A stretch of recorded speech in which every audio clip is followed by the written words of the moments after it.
Okay, so good afternoon, everybody, and welcome back. Today, we're going to carry on our discussion about epidemiology. Now, I apologize in advance that a lot of this is going to be basically learning terminology. So I'll try and give specific examples as much as I can, just to try and liven it up a little bit. Otherwise, it just starts to sound like a catalog of terms, but which indeed it is. But these are things which we really should know. These all concern both disease itself, the disease state, and then in addition, the development of disease in population, how it occurs, etc., etc. So we recognize that we have something going on. We have some disease state in ourselves by perceiving that we have symptoms. In proper parlance, in proper scientific parlance, a symptom is something which you feel, which the patient feels and can say, this is what I have, a pain here, etc. A sign is actually something which can be measured. A sign is something which provides scientific data. In common parlance, we confuse those two, signs and symptoms, and we talk about them as if they're interchangeable. In actual fact, they have a solid scientific meaning, and the difference is one is felt and the other is measured. A syndrome is a collection of signs and symptoms that predictably accompany a particular disease and very often characterize it. You may have the same disease, for example, may produce signs and symptoms which differ in different people under different circumstances, yet be the same disease. We would talk about those differing signs and symptoms as being part of the syndrome associated with that particular disease. An example would be acquired immunodeficiency syndrome, okay? Because that is a specific disease. It's caused by a specific organism, which is the HIV, human immunodeficiency virus, yet it can present in many different ways. But those different ways are characteristic of the disease, have come to be understood as being characteristic of the disease. One person may present with Kaposi's sarcoma, a cancer, for example. Another person may present with a very rare infection. These are differing signs and symptoms of the same disease, and the reason is that there's an underlying cause, which is the same in all cases. The underlying cause is the collapse, in the case of HIV, is the collapse of the immune system, which leads to different signs and symptoms in different people. But those signs and symptoms occur predictably throughout a population. Okay, so here are other terms which we hear literally bandied about very much so these days because we are living through the current pandemic. First of all, we distinguish communicable disease from non-communicable diseases. Now, communicable disease is a disease that's spread from one host to another. It can be from person to person, but it may be from another animal or something like that as well. So it is communicable because it can be communicated. It can be communicated between hosts. Any infectious disease, tuberculosis, influenza, COVID, these are communicable diseases. Now, here again, we often, in common parlance, start to confuse this with the term contagious disease. And a contagious disease is still a communicable disease, but it's a communicable disease which is relatively easily communicated. There are diseases there are infectious diseases, for example, which are contagious, but only rarely so.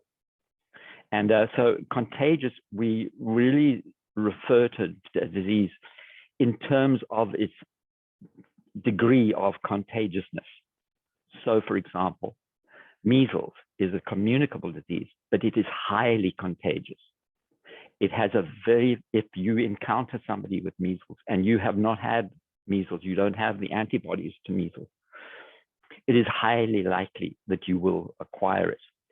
COVID is a disease of medium contagious ability. It is the Delta variant that we're currently dealing with is highly contagious compared to the earlier strains. But there are other diseases which, although they're communicable, have very, very low contagious nature. And so, for example, let's go back to HIV. Okay, we would not commonly talk about HIV as being contagious, except under special circumstances. It is contagious when it is communicated through sexual activity, for example, or through exchanging needles. These are relatively highly specialized forms of communication. And we would not in general regard HIV as being contagious. You certainly can't catch it, except under very special circumstances of intimate association with somebody that has the disease. There are, of course, many, many non-communicable diseases. So, for example, diseases caused by malnutrition, diseases caused by deprivation, diseases which are inherited, all of these kinds of things, and even things like parasitic diseases. These are not diseases which, for the most part, can be communicated to another person, even during intimate contact. There are certainly some parasitic diseases that can, but in the main, something like acute tapeworm or something like that, no matter how closely you live with somebody, you're not going to catch tapeworm from them. So that is a non-communicable disease. So when we watch for the occurrence of disease, it is the duty of an epidemiologist to decide the nature of the occurrence. And they do that by looking at its prevalence within a population and watch that prevalence. So, for example, a sporadic disease is one which only occurs occasionally and often under very highly specialized circumstances. A disease like Legionnaires disease, for example. Legionnaires disease is a disease caused by a bacterium, and it results in a very serious pneumonia. It can be fatal, and it certainly can cause extreme illness. But the bacterium is acquired under very specialized circumstances, and that is that it is usually acquired from water droplets blown out of air conditioners. Now, that certainly does occur. It occurs in large institutions often where they have centralized air conditioning. And so its first occurrence, for example, was actually in a hotel. It was during a convention of the American Legionnaires, and that's where it got its name from.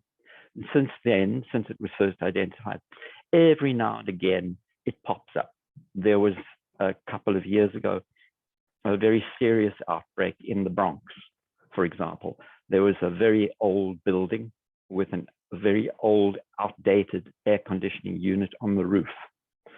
And the bacterium, we'll hear about it again later on, but the bacterium breeds in the water, in the drip trays of the air conditioner. Then when the air conditioner kicks up, it picks up water and it sprays it into the air. And in this instance in the Bronx, people passing by on the street acquired the disease. Very rare. It occurs in a circumscribed area and is very often of a limited duration, and that would be a sporadic disease. However, many, many diseases are endemic. That is, they're constantly present in a population at some level. And in the case of strictly infectious diseases. In actual fact, it is required, if that disease is going to continue occurring within the population, it has to be present at some level to maintain the organisms that produce the disease. So an endemic disease, by the way, is not necessarily a contagious or communicable disease. Endemic disease can also be things like, there can be endemic nutrient deficiencies.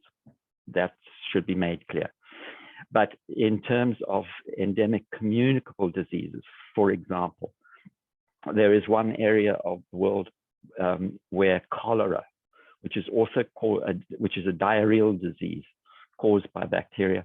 There's one area of the world where it is endemic, and that is in Bangladesh. And it just is always present at a certain level. It is maintained actually in the waterways, and then periodically enters the human population. Now, that is endemic to the area of Bangladesh. We recognize an epidemic, such as COVID epidemic, as being a disease which is acquired by many more people than normal in a given area in a short space of time. So let me give you an example. Every year there is, in actual fact, most years there is a minor epidemic, which we don't even remark on, of colds. Now, the cold virus is present in the population at a certain level constantly. Every now and again, you know, you can pick up a cold any time of the year, but there is a one time of the year, which is from fall through winter, when colds are particularly common, and the number of people with a cold increases very quickly as the cooler weather approaches. That we would regard as being epidemic, an epidemic disease acquired by many people in a given area in a short space of time. You can recognize epidemics. Now, this is what's important as well, in a given area in a short space of time. So you can actually recognize an epidemic in any population as long as you define that population. So, for example, we may recognize that measles epidemics have been occurring in various places, for example, in California, where vaccination is unpopular. So within schools, you may notice, for example, that there is an epidemic of measles, many more students acquiring measles than is normally observed. Okay. The occurrence of one case of measles, that is not an epidemic, nor even two. But once it is observed that it has entered the general population, the general vulnerable population at a high level, we recognize the presence of an epidemic. And a pandemic occurs when epidemics communicate from one population to another rapidly and spread around the world. So, for example, each year we actually have a minor pandemic of influenza. It's actually not that minor. The flu pandemics can be extremely serious. Most years, the influenza is relatively mild, but some years it's extremely serious. And of course, we recognize now that we have a worldwide COVID pandemic. I just need to check one thing. Fine. Okay, so, sorry, go back here. Right, so when we are ill, a lot of these terms are also going to be sort of familiar to you because so many of them in common parlance, but we need to have strict definitions for these terms as we go forward. An acute disease is a disease where the symptoms develop rapidly, but the disease only lasts a short time, or that phase of the disease only lasts a short time. There may be sequelae That's sequelae. There may be sequelae, results from that disease, deleterious results from that disease, which last longer. But the disease period, the disease progress is rapid and short. That is an acute disease. Influenza would be a good example. Chronic disease is one where the symptoms develop slowly and signs and symptoms are observed over a long period of time.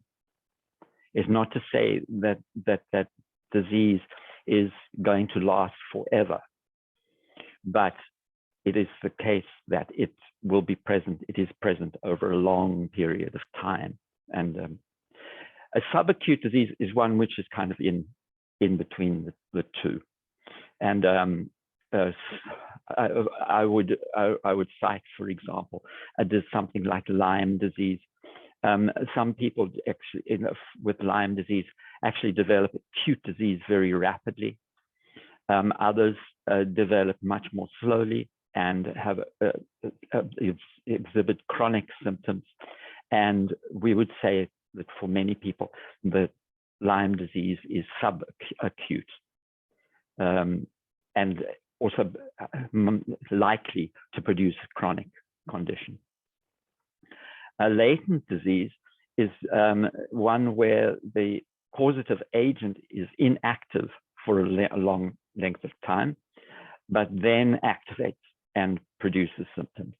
And again, HIV is a classic example. HIV, the virus is present in the body and may be present for a very, very long time before it actually becomes fully active and causes disease state.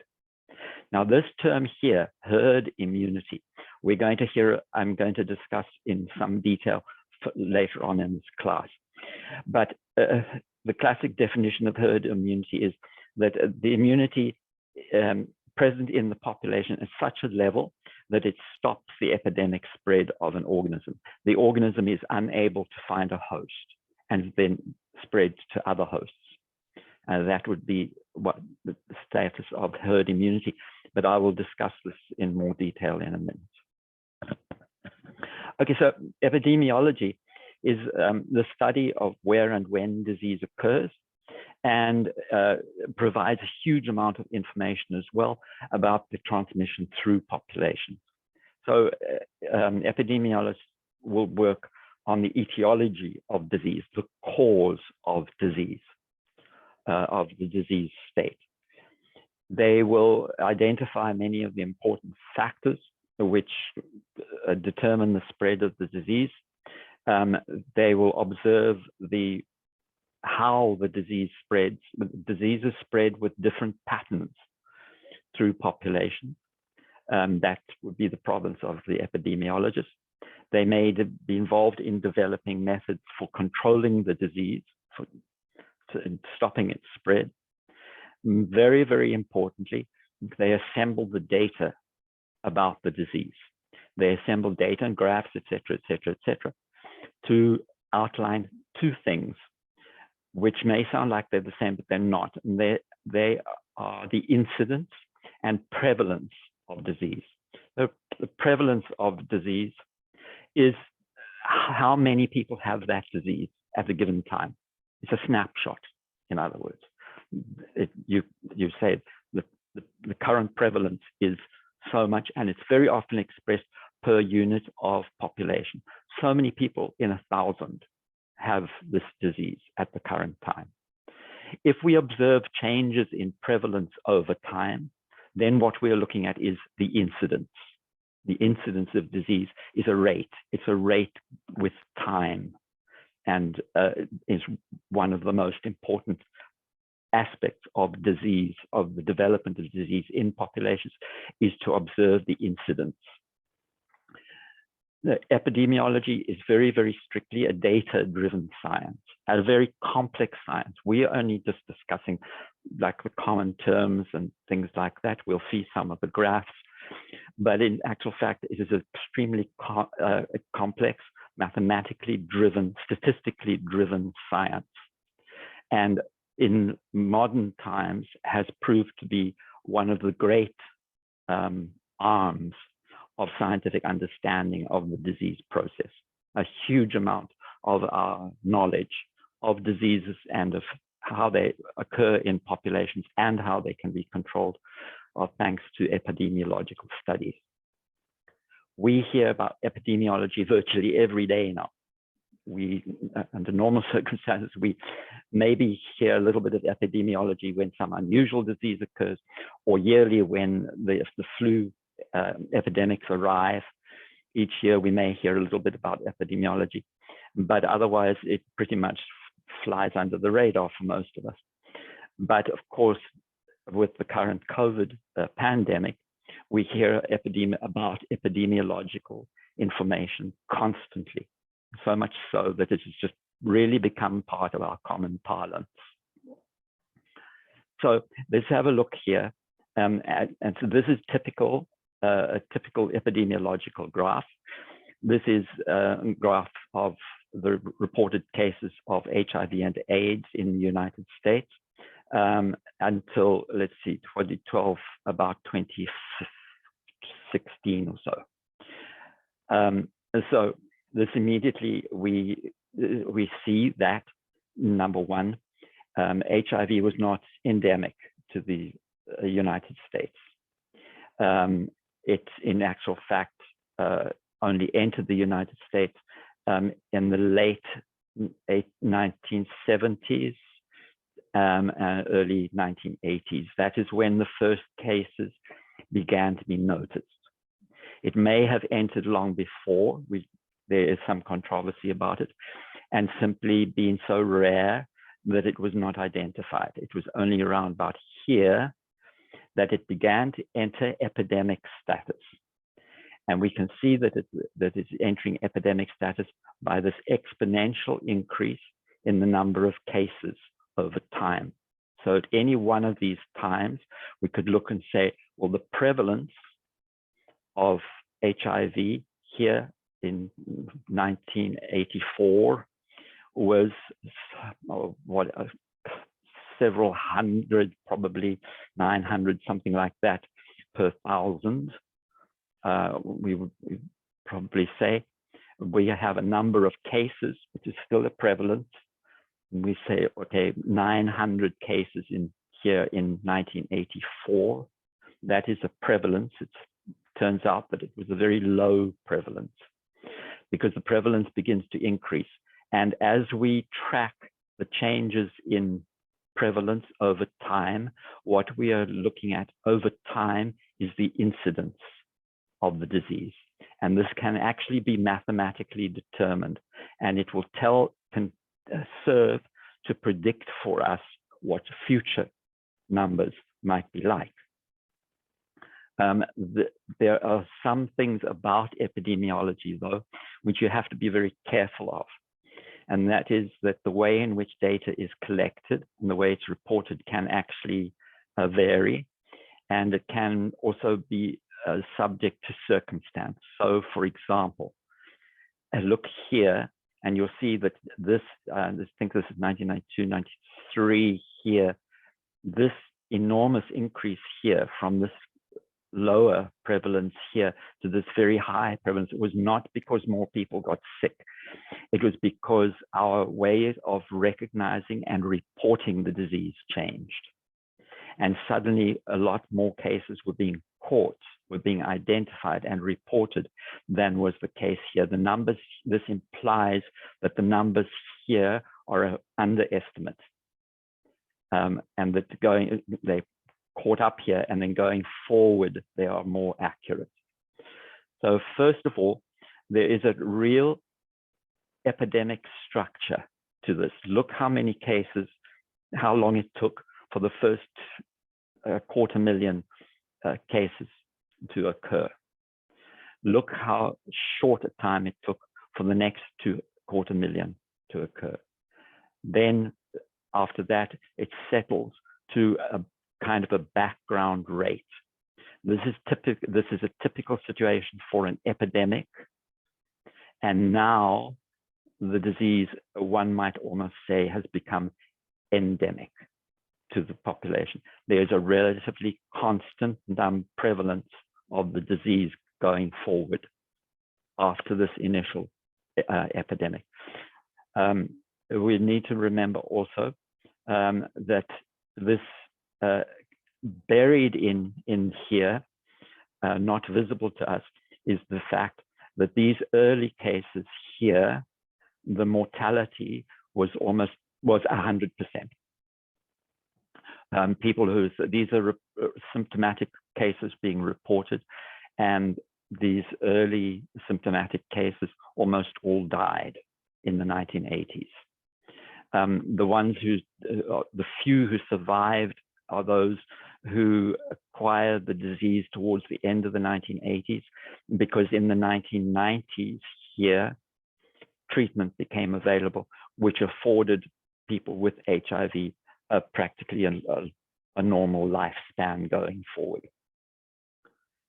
So there's a huge amount of information contained in these epidemiological graphs. It tells us, we see a history of disease. We observe the epidemic nature of the disease when it first enters the population, the immediate questions that the epidemiologist is going to ask. Who are these people? Who are these people that are acquiring the disease, and how are they acquiring it? Because that informs our management of the disease going forward. And this is where a huge amount of research was done right here into the causative agent and then into the populations which were vulnerable to the disease. That is the importance of acquiring good epidemiological data. So here is another one. For example, I don't know what disease this is, but measuring the prevalence of disease year by year gives us an incidence. So this, for this particular disease, whatever it is, we can work out for a given time, we can work out the incidence of the disease, the number of cases over time that occur. There's something happened here, for example, the incidence increased tremendously because the prevalence over time we see is increasing. So this here is again a typical graph for the for prevalence over time, giving us the incidence. This is the incidence of tuberculosis in the United States from around about the time of the Second World War in 1945 up to the present. Now, you'll see the incidence in these years here is very high. Tuberculosis was present in the population with quite a high prevalence. And then around about here is where the antibiotics, the good anti-tubercular antibiotics became available to the general population. And you can see that the prevalence and the incidence fall prodigiously over time to a low background rate, which we currently have here. Before this period, tuberculosis was regarded with absolute dread. It was actually quite common in the United States. It affected people from all classes, all economic status. Despite the fact that it is not highly communicable. It is contagious, but at a low rate. But nonetheless, it was a relatively common disease. And unfortunately, many people died of it because there was very little effective treatment against tuberculosis until the advent of antibiotics. And as soon as we look at the impact of antibiotics on the occurrence of the disease, you see that it now falls to a very low background rate, which we fortunately have currently. So here are the kinds of graphs which become familiar to us nowadays. These are the graphs which relate to COVID. Excuse me. I just thought this was really interesting. I pulled up the graphs from the New York Times from a year ago. And so this is November the 8th, 2020. And then this was from last year. I'm sorry, from last week. And in any case, let's have a look, because this now seems to us like ancient history. And we forget that this is all transpired, you know, within the last 18 months. Have a look here. This is November the 8th, 2020. Here we are in that happy state here in March of last year. The first cases were just being reported, and there was a very low background rate, and there was tremendous debate about the likely importance of this virus. Many people said, oh, it's just going to be a mild thing which will move through the population. Other people gave dire warnings and said, be extremely careful. This is a coronavirus, and the coronavirus are well known for being rather dangerous. March, by April, we were already seeing what looked like epidemic spread of COVID. So here, this is 100,000 cases, 50,000 cases. This was our first wave of the disease. Here in July and August was the second wave here. And this is when it was this period here when basically New York, for example, pretty much shut down. It was at this stage when it became apparent that we were in fact looking at the epidemic spread of a really potentially serious disease. And remember, this is cases, not deaths. That this disease actually was resulting in substantial numbers of deaths. Then that was when we began to implement preventative strategies in the absence, of course, of a vaccine. And this is when we began to hear about wearing a mask, wearing gloves, etc., etc. All of this was information which was promulgated by the epidemiologists, observing these waves of disease appearing in the population and then waning. Every time the disease began to wane, we would hear it's over, right? It's going to be gone soon. Epidemiologists looking at their graphs said, no, be very careful. It is still present at high levels in the population, and the vulnerable population who have not yet had it are becoming more and more at risk. And this is why we start to see these waves pass through. A certain number of the population have the disease. That is its prevalence. When we look at its incidence over time, we realize that we have a level here of people who are infected. But what we need to remember, we have a huge population who are uninfected, but vulnerable. The epidemiologists are frantically saying at this point, reduce your vulnerability as much as you can, avoid contact with other people, wear a mask, wash your hands, etc., etc. So this was a terrible time here. This is November, December, that's the end of last year, when we began to see a prodigious rise into the major wave that was to hit us. So at this point here, epidemiologists were sounding the alarm very, very loudly and saying, we are watching this disease here. When we look at this graph, we're seeing it burst into this vulnerable population. So that was where we were. This exactly 1 year ago. And let's go here to more recent and remember what we've actually lived through. Here, look here, there's bump, bump, and there we're moving to bump, bump, bump. This is where we ended off in 2020. And we were just at the start of this major epidemic of the disease, spreading rapidly through the population. We had had at this stage here 237,815 deaths.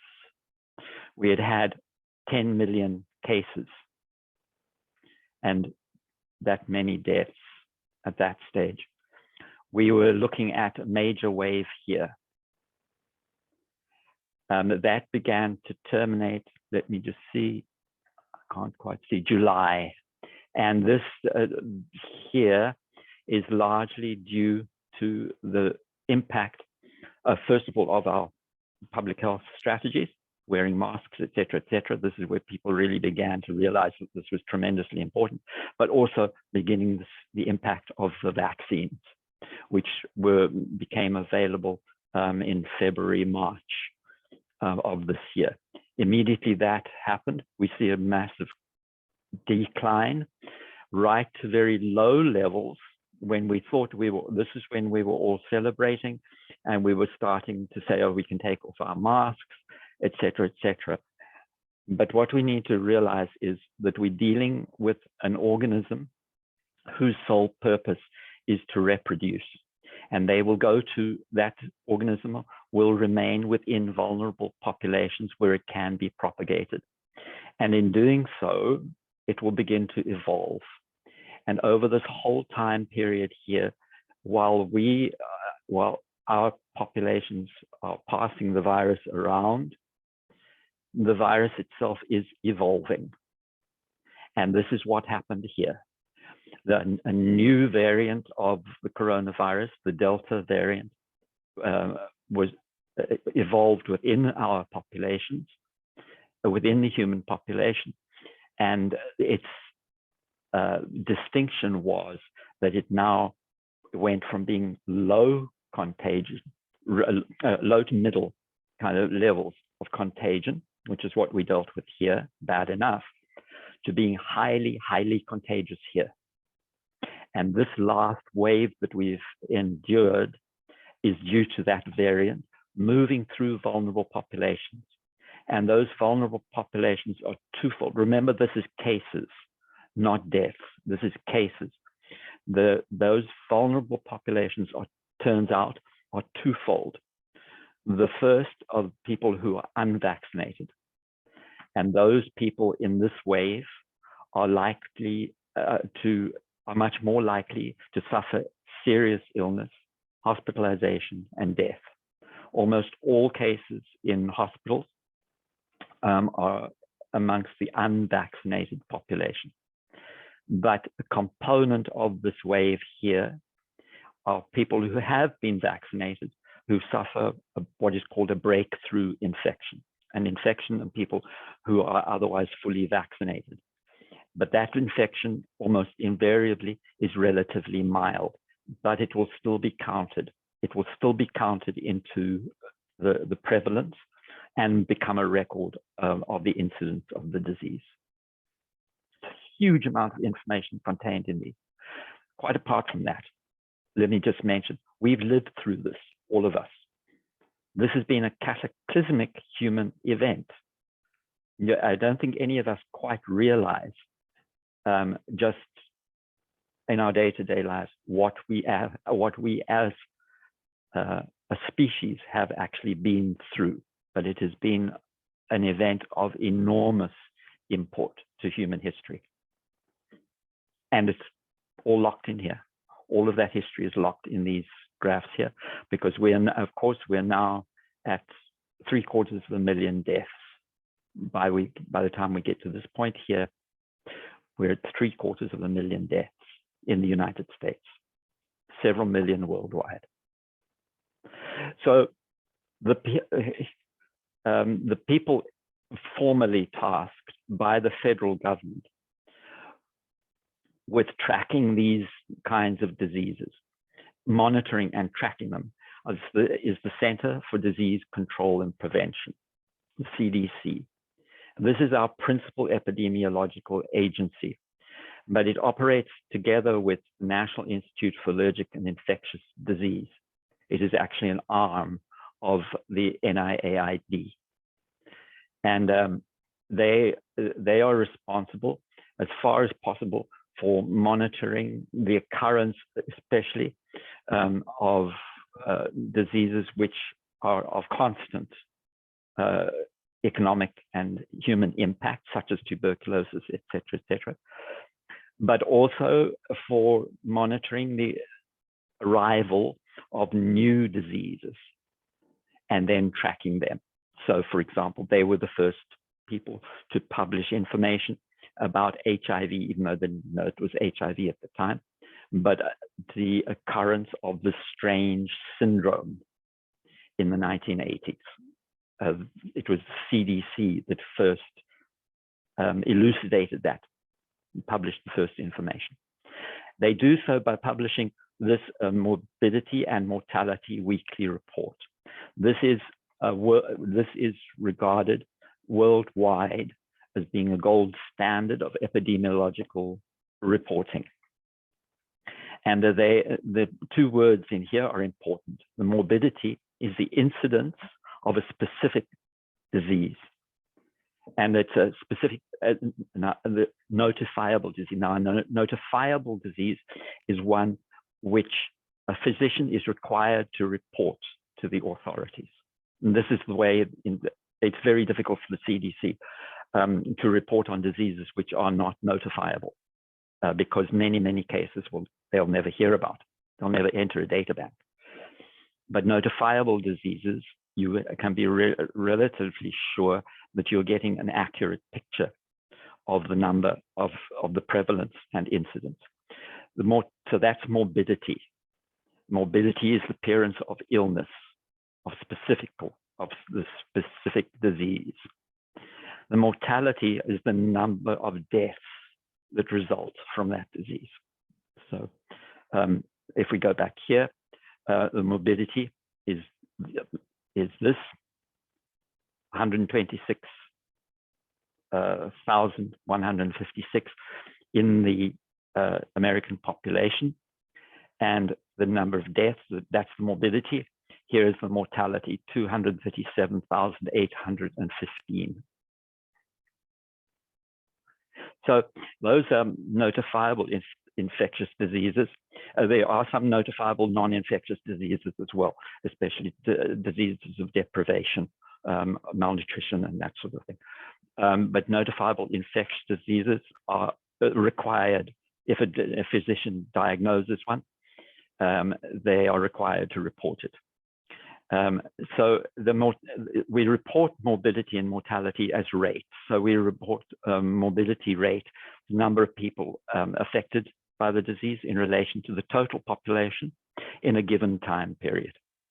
Okay. Just as we've become accustomed to dealing with the COVID reporting.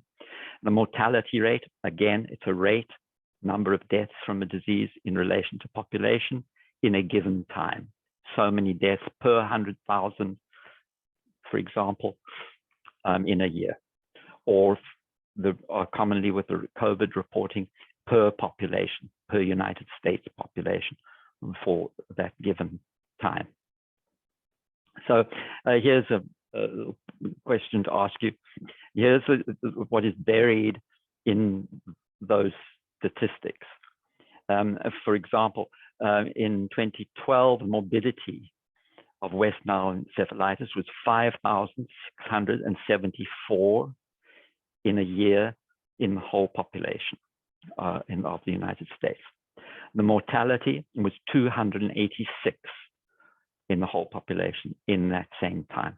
So there's morbidity and mortality for West Nile virus. There is another disease called listeriosis. Listeriosis is actually a foodborne disease. It's a food poisoning. And the morbidity was 121 in the whole population, and the mortality was 13. So what we've got to look at is which disease is more likely to be fatal. Well, they're hidden in that question, which disease is more likely to be fatal, are actually two questions. The first is, which disease are you more likely to acquire? Well, obviously, the morbidity of West Nile virus is very much higher than the morbidity of listeriosis, right? But what about the mortality? What is the mortality rate for the two? In the case of West Nile virus, of those close to 6,000 people, 286 died. But in the case of listeriosis, of the 121, 13 died. The mortality is very much higher for listeriosis. If you acquire it, the mortality is much higher. But your likelihood, just looking at these statistics, your likelihood of acquiring encephalitis is much higher. It's much more prevalent.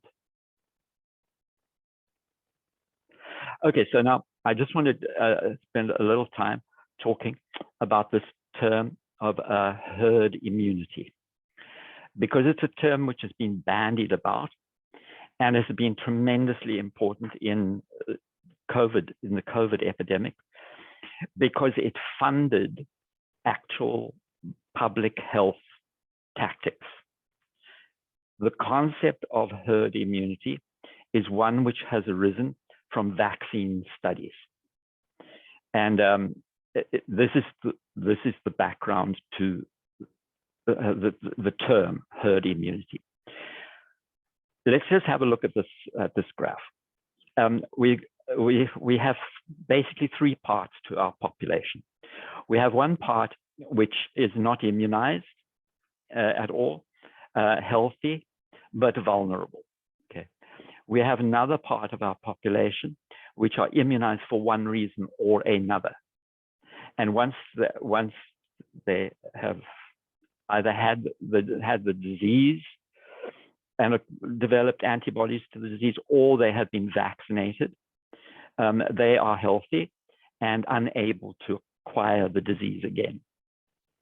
Then as our third group in this particular instance that we're talking about are people who are not immunized, have no antibody, so they are vulnerable, sick, and they have the contagion, they have the disease. So if we just consider our normal population, right? Here we have a big population of people and the disease arrives. Here are two people who are sick with the disease, and this is highly contagious disease, and it's going to spread rapidly through the whole population, okay? With the consequences, whatever the disease was, it'll have its consequences. Everybody is vulnerable in this situation, right? So why? Because nobody has antibodies or anything to the disease. It arrives, it spreads through the population with whatever consequences. However, how about another population where we still have a substantial number of people who are vulnerable, the same arrival of the disease, but some people in the population are immunized and cannot acquire the disease. Well, it's going to spread through the population, but it's only going to spread through some of the population. And in fact, it's not even that the people who are immunized are going to be exempt, but some people around them are going to not acquire the disease. The reason for that is the disease has to move through hosts. So it arrives here, it's got to move through a series of, it's got to infect that one, that one's got to infect that one, that one's got to infect that one, that one's got to infect that one, right? If we have people who are immunized, they cannot spread the disease. So the rate at which it spreads slows down, and some people end up not being exposed at all because other people were immunized. So that's the theory. Now the vaccine scientist wants to know, is there a point at which I could have enough people vaccinated or immune in the population that the disease will not spread at all? In other words, the disease arrives, the infectious agent arrives, but it cannot find a host. It's not that everybody has been immunized. It's the pathway to the vulnerable people is shut down by the fact that some people are immunized. What the vaccine scientist wants to know is how many. What proportion of the population needs to be immune that we stop the transmission of the disease? So have a look here. Here's a situation where most of the population are vaccinated or immune, right? And when the disease arrives, we still have vulnerable people in the population. The disease arrives and it simply cannot spread. It cannot be propagated. This disease has to be propagated within a certain length of time, otherwise it's going to die out, right? If this infected person here overcomes the disease and recovers and has no more infectious agent, well, they stop being a source of disease. While they are a source of disease, the disease can't go anywhere because they're surrounded by people who are immune. The immunologist wants to, the vaccinologist wants to know how many people do we need to have in the population immune to the disease to stop its spread to the vulnerable members. And that is the concept of herd immunity. Herd immunity means not that everybody is vaccinated, but that enough people are immune to the disease that the disease cannot be spread to the vulnerable in the population. That is the strict definition of herd immunity. And it is a concept which has arisen from vaccine studies, from an artificial situation where we are trying to work out how many people do we need to vaccinate to get a disease under control. Unfortunately, this idea of herd immunity got appropriated completely unscientifically and applied to the natural situation. People began to say, oh, don't worry, all that we need to do is let enough people get infected. Let's all of these immune people here, let's get this to arise naturally so that we'll have enough people immune from having had the disease that it will no longer spread. Well, we need to think about that very carefully. It sounded to some people like a persuasive idea because it meant that we could simply lift our hands and say, okay, we're not going to do anything more. We're going to let nature take its course. And that was a phrase that you heard over and over again, even from scientists who were advising the then president, usually scientists who had no knowledge of epidemiology, but they claimed they were scientists anyway, saying, we'll let the disease spread and will naturally immunize enough people that the disease will die out. So let's just think about this for a minute. Our population in the United States is over 300 million, 331 million, something like that. It was calculated prior to the Delta variant, which has changed statistics a bit. It was worked out that we would need somewhere between 65 and 75% of the population to be immune for herd immunity to be established in the population. So let's work that. We'll be generous. We'll say we only need 65% of the population. So 65% of a population, of our American population, 215,150,000. The case fatality rate is around about 2%, a little bit less than 2%, but around about 2%. So let's have a look. 2% of over 200 million ends up 4,303,000. Our current fatality rate, our current mortality rate is 750,000. That's 0.03%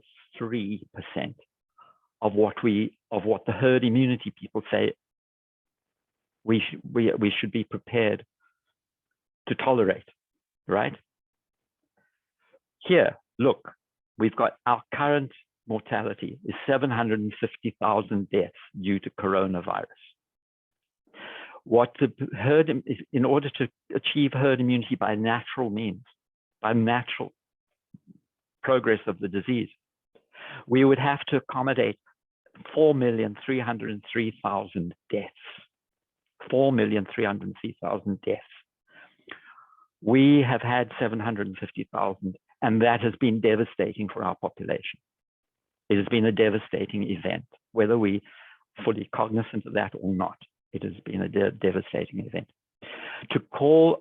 To expect natural herd immunity, in inverted commas, to be established without massive mortality is chasing unicorns.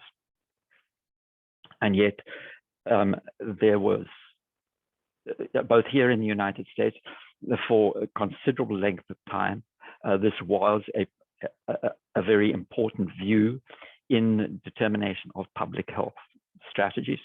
And in at least one other nation, it was actually formally part of the public health strategy, and that was Brazil, which has had equally devastating consequences to the United States.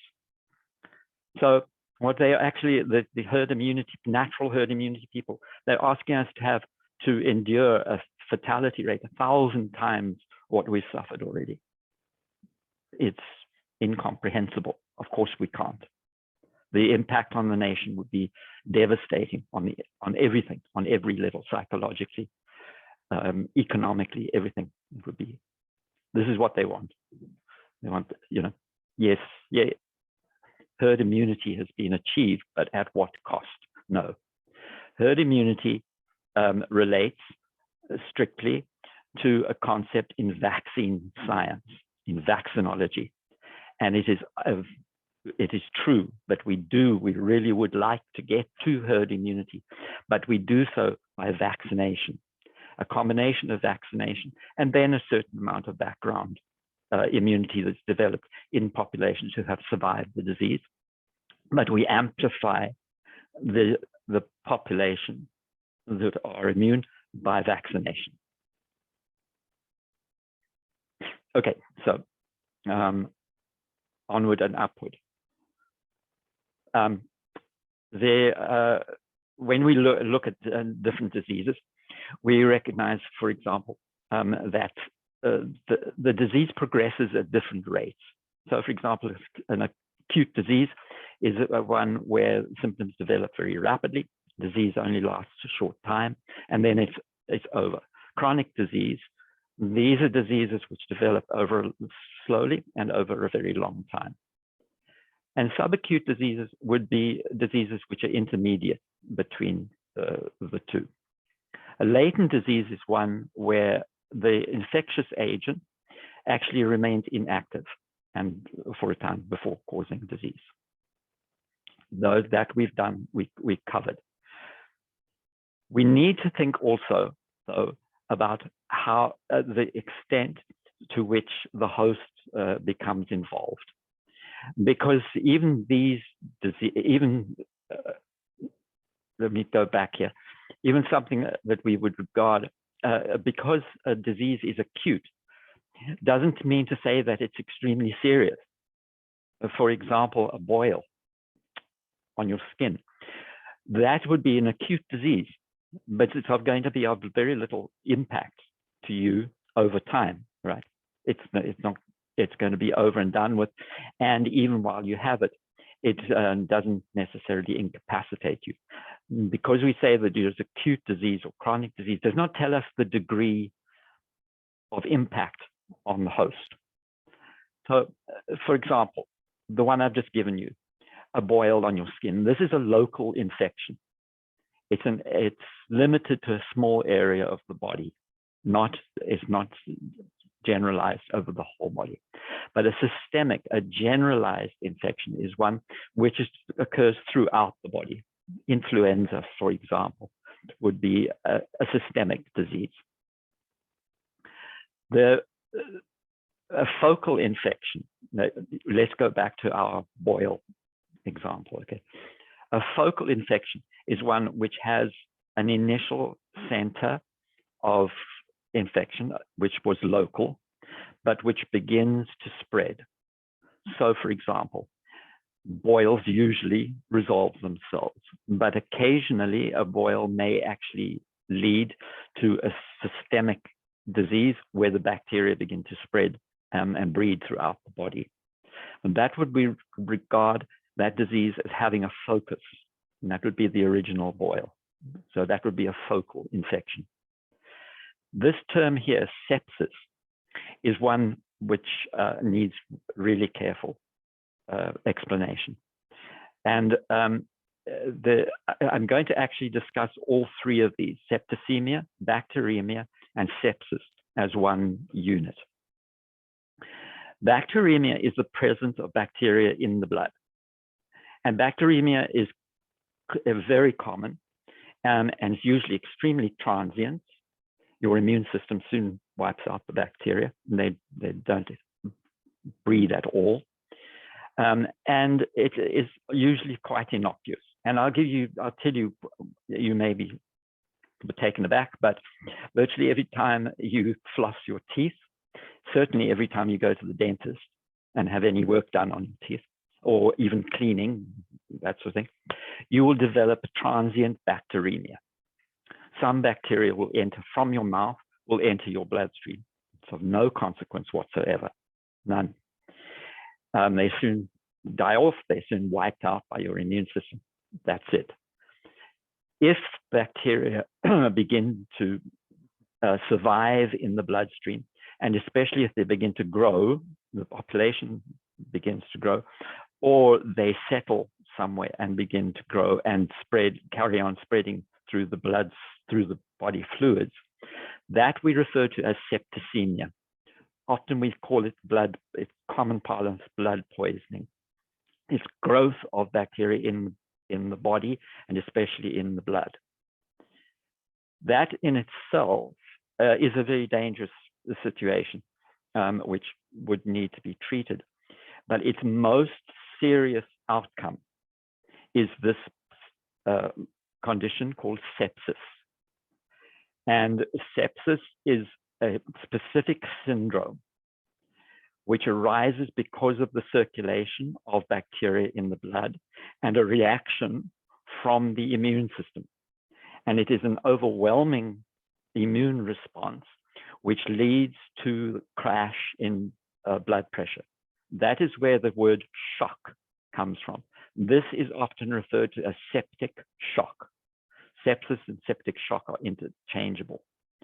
And we will discuss this in more detail later on when we talk about bacterial disease, because it's one of the really serious outcomes of having bacteria go into circulation in the blood, or else bacterial products such as toxins may also produce the same effect. And it is a catastrophic loss of blood pressure, principally due to response of the immune system. It may also involve things like necrosis of tissues and that sort of thing, but it's the shock part of it, the septic shock part, is due to the crash in blood pressure. A very, very dangerous situation, often extremely acute, rapid onset, and with a very high mortality, unfortunately, still, even in this day and age, is still. Okay, so let's just think for a minute about some other terms related to the progress of disease inside the body. The first is, I've described to you principally what happens as bacteria circulate in the blood or end up in tissues, etc., etc. But you know, we can actually end up having very serious illness from a relatively minor bacterial infection, for example. And this is because of bacteria can produce very potent toxins, which are released into the bloodstream from a focus of infection.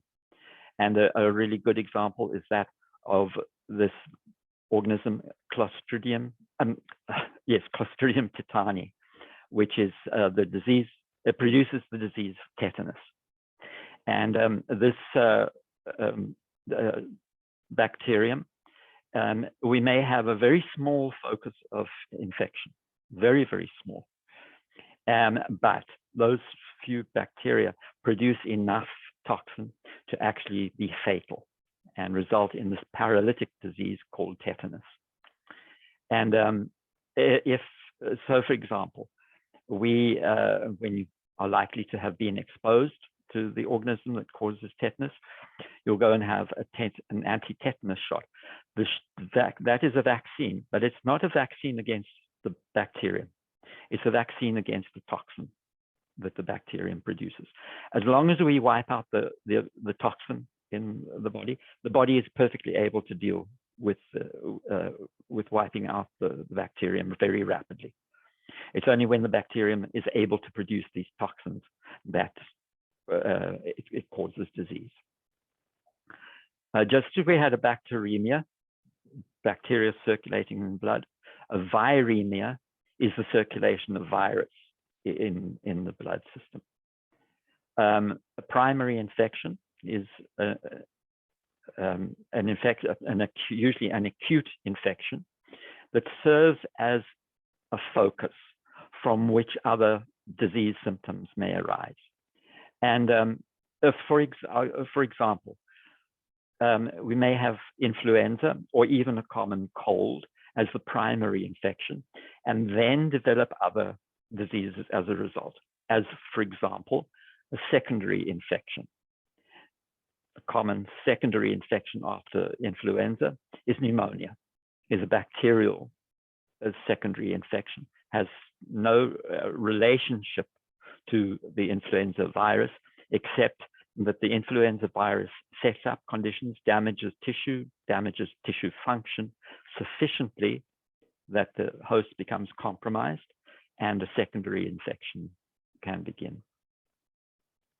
The last term I'll describe today is that of a subclinical disease.